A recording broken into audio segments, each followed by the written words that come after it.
당신의 무표정한 3초는 데이터입니다. 맛있는 음식, 귀여운 고양이, 시시콜콜한 유머들, 우리는 하루에 수백 번 아무 생각 없이 스마트폰에 뜨는 화면을 스크롤합니다. 그러다 가끔 이 평화로운 피드 사이로 누군가의 처참한 죽음과 고통이 툭 튀어나옵니다. 방금 전까지 무심하게 먹방을 보던 그 무방비한 손가락은 타인의 가장 비극적인 순간 위에서 역시 아무 생각 없이 기계처럼 몇 초를 머물고 다시 스크롤을 계속합니다. 당신은 이 영상을 그저 우연히 봤다고 생각하시나요? 아니요. 당신이 무표정하게 멈춘 그 3초는 누군가의 비극을 현금으로 바꾸는 아주 정교한 시스템의 설계입니다.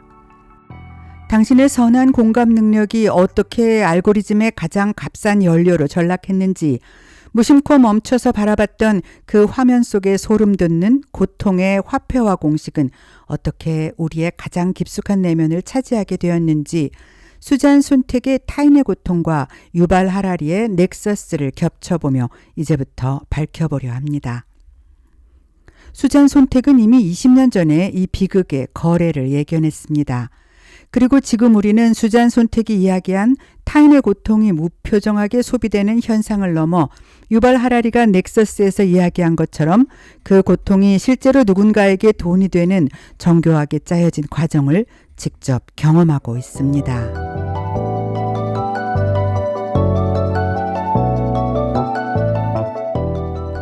무표정한 스크롤, 그 끝에 걸려든 비극. 우리는 대단한 것을 찾기 위해 스마트폰을 켜지 않습니다. 그저 멍하니 알고리즘이 떠먹여주는 익숙한 모습들에 몸을 맡길 뿐입니다. 귀여운 동물, 누군가의 화려한 일상, 맛있는 음식들.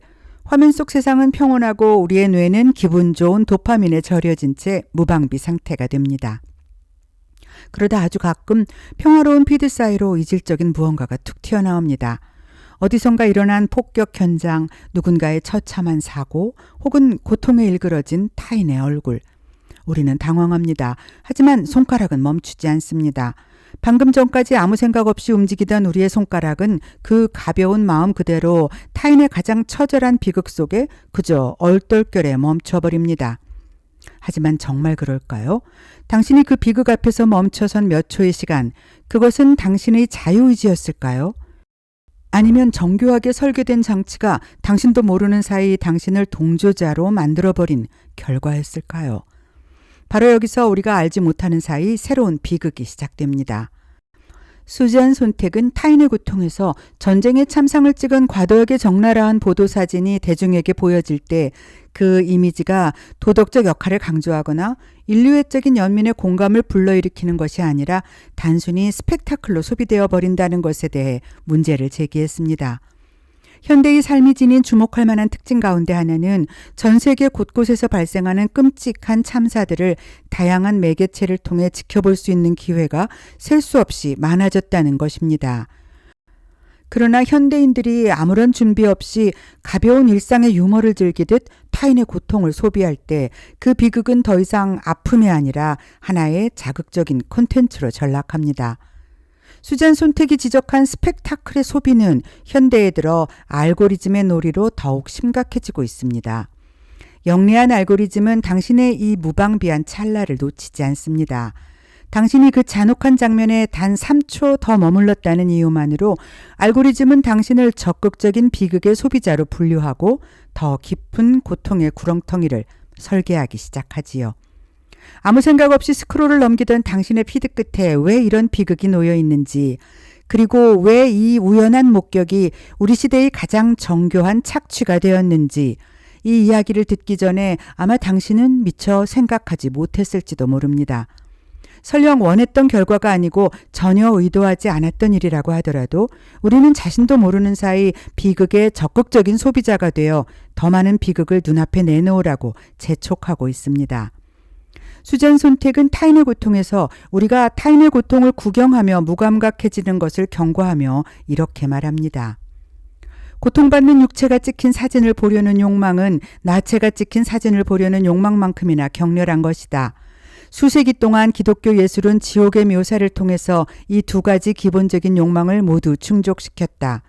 그러나 신화나 성경에서 말하는 처형의 장면을 보고 전율한다는 것과 총에 맞아 심각하게 훼손된 사진을 보고 전율한다는 것은 완전히 다른 일이다. 전자가 뭔가를 말해준다면 후자는 아무것도 말해주는 바가 없다. 실제의 공포를 근접 촬영한 이미지를 쳐다볼 때에는 충격과 더불어 수치감이 존재한다. 그러면서 그녀는 단적으로 이렇게 말합니다. 의도했든 안 했든 우리는 관음증 환자이다. 전쟁을 보도하는 사진처럼 극적인 상황을 포착한 사진은 실제로 발생한 죽음을 단순히 촬영하는 것을 넘어서 그것을 보다 강렬한 이미지로 만듭니다. 이러한 이미지로서의 사진은 두 차례의 세계대전과 최근까지 이어진 여러 전쟁들을 통해 사람들에게 사실을 알리고 그 폭력성을 고발하는 원래의 의도를 꽤 충실히 수행해왔습니다. 그러나 시간이 지나고 점점 더 강렬한 이미지를 노출시키게 되면서 그 원래의 역할과 의도는 표백되어 사람들로 하여금 오히려 그들이 보는 것에 대한 도덕적 가치에 무디게 반응하게 합니다. 그래서 손택은 이렇게 주장합니다. 사방팔방이 폭력이나 잔혹함을 보여주는 이미지들로 뒤덮인 현대사회에서는 사람들은 타인의 고통을 일종의 스펙터클로 소비해버린다. 타인의 고통이 하룻밤에 진부한 유흥거리가 된다면 사람들은 타인이 겪었던 것 같은 고통을 직접 경험해보지 않고도 그 참상에 정통해지고 진지해질 수 있는 가능성마저 비웃게 된다. 그러면서 오히려 그것이 우리가 저지른 일이 아니다라고 증명해주는 알리바이가 되어버리고 그렇기 때문에 단순하게 타인의 고통에 연민을 보내는 것조차 오히려 우리를 무력하게 만드는 것이 된다고 경고합니다. 타인의 고통을 스펙터클로 소비해버리는 사람들. 하지만 유발 하라리는 여기서 더 나아가 넥서스를 통해 그보다 더 잔혹한 진실을 폭로합니다. 우리가 매일매일 마주하는 영상 속에 강력하게 작용하는 알고리즘은 순간순간 보여지는 잔인하거나 가혹한 장면에 대해 우리가 단순히 무력감을 느끼거나 무감각해지는 것을 넘어서 철저하게 계산된 시스템으로 더 많은 부정적이고 거북한 영상들을 쏟아내도록 부추긴다는 것입니다. 알고리즘은 당신의 공감 능력을 존중하지 않습니다. 오직 당신이 어떤 비극에 가장 취약한지, 어떤 슬픔 앞에서 지갑을 열거나 화면에 오래 머무는지 학습할 뿐입니다. 우리의 공감이 어떻게 알고리즘의 수익 모델이 되었는지, 그 잔인하고도 세련된 고통의 화폐화 메커니즘을 지금 바로 파헤쳐 보겠습니다. 그러니까 당신의 슬픔은 이미 철저히 설계되었던 것이라는.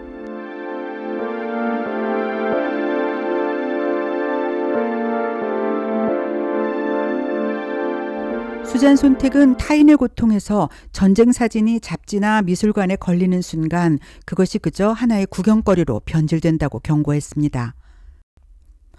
참혹한 전쟁 현장을 찍은 사진은 끔찍한 비극을 하나의 이미지로 박제합니다.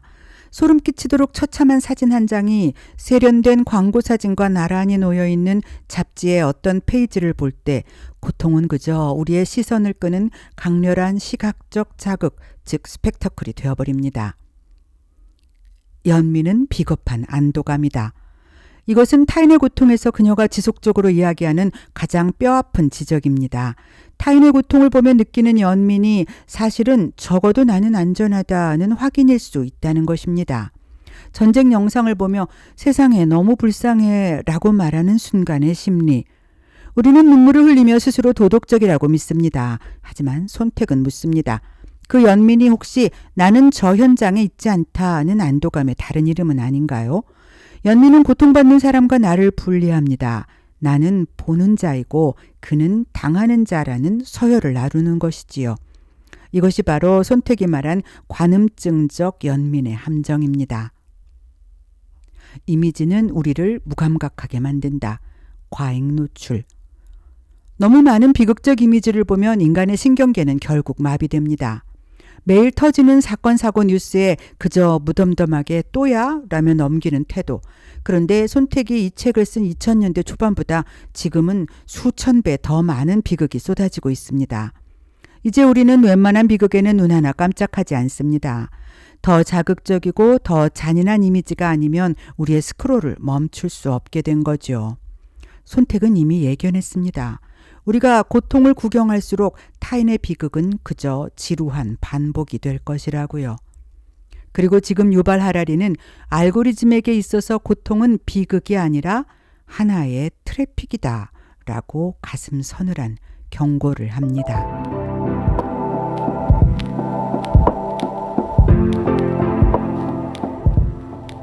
알고리즘은 도덕이 없다. 오직 참여뿐.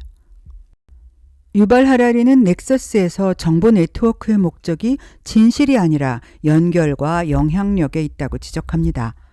알고리즘은 영상 속 아이가 왜 우는지, 그 전쟁이 얼마나 부당한지 관심이 없습니다. 오직 당신이 그 영상에서 몇 초를 멈췄는지, 댓글을 썼는지만 기록합니다. 하라리에 따르면 알고리즘은 실리콘 기반의 외계 지성과 같습니다. 인간의 고통을 도덕적으로 이해하는 게 아니라 관심을 끌어낼 수 있는 고효율 연료로 인식하지요. 우리가 공감하고 눈물을 흘리는 순간 알고리즘은 차갑게 기록합니다.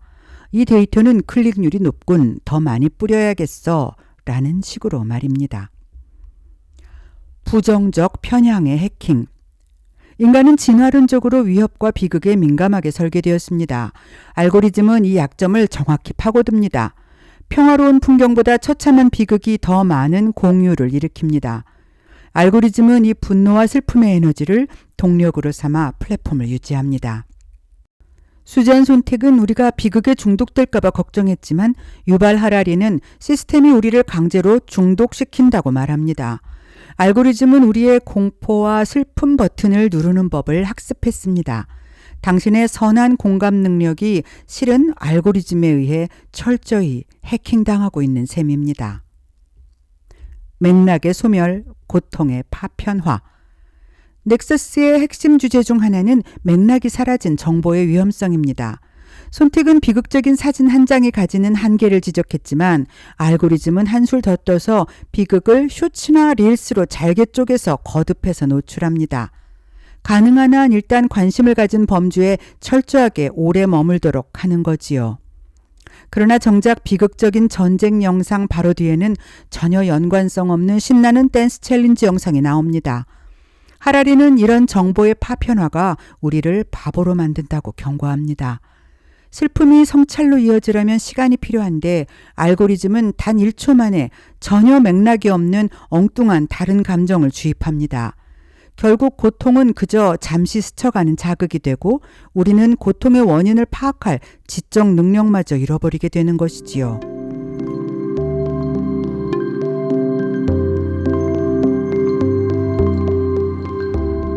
우리가 흔히 겪는 세 가지 현상을 통해 우리는 공감이 어떻게 화폐화되는지 생각해 볼 수 있습니다. 슬픔과 광고의 기묘한 동거. 알고리즘은 비극적인 뉴스 영상 바로 뒤에 화려한 상업 광고를 배치합니다.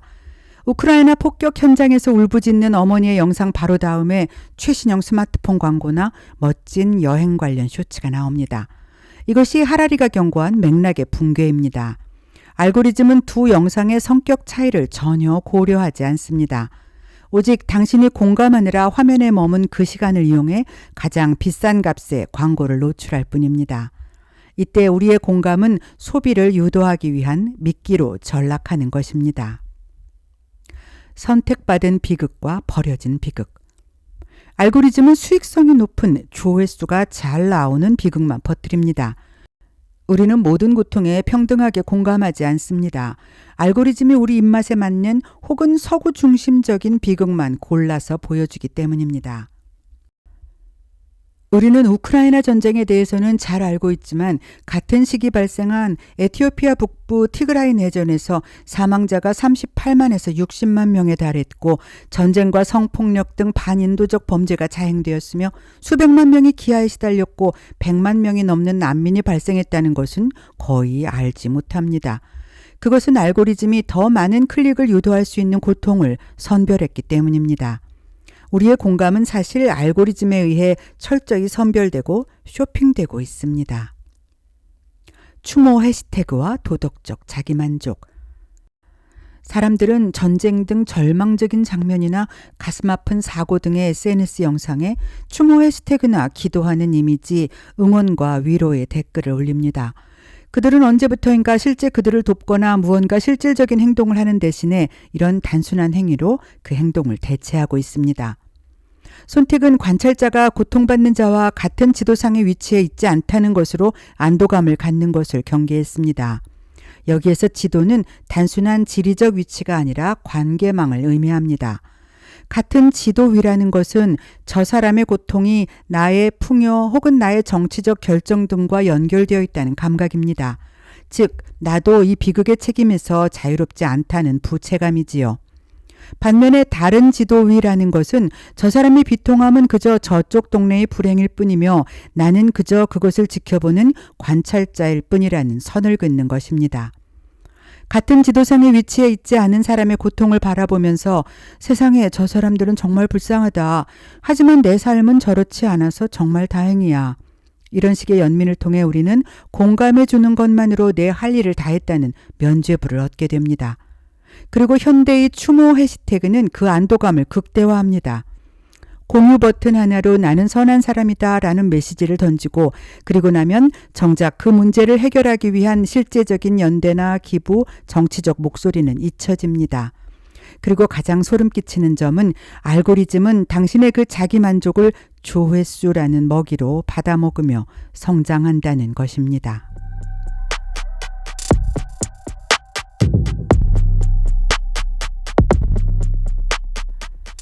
우리는 타인의 고통을 보며 눈물 흘리는 스스로를 보면서 나는 아직 인간답다고 안심합니다. 하지만 수잔 손택과 유발 하라리가 우리에게 던지는 진짜 경고는 따로 있습니다. 당신이 느끼는 그 고귀한 슬픔조차 이제는 당신의 것이 아닐지도 모른다는 사실입니다. 알고리즘에게 당신의 눈물은 도덕적 가치가 아닙니다. 그것은 당신을 화면 앞에 묶어둘 가장 강력한 고성능 접착제이자 플랫폼의 서버를 돌리는 가장 값싼 연료일 뿐입니다.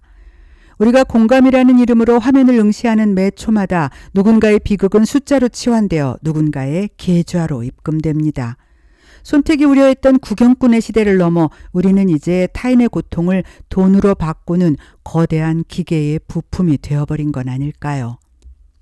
지금 이 이야기를 통해 당신이 기억할 것은 이것입니다. 알고리즘은 당신이 더 나은 사람이 되길 원하지 않습니다. 그저 당신이 더 오랫동안 더 자극적으로 반응하기만을 원할 뿐입니다. 우리가 타인의 고통을 공감하지 못하고 스크롤 내리는 손가락의 무심함처럼 그저 소비할 때 우리 앞에 놓이는 더 깊은 좌절의 어둠은 점점 더 분명한 알고리즘의 먹잇감이 되어 보이지 않는 괴물을 키우는 자양분으로 사용될 것입니다. 지금 당신이 공감한다고 생각한 것은 과연 타인의 고통일까요? 아니면 알고리즘의 수익일까요?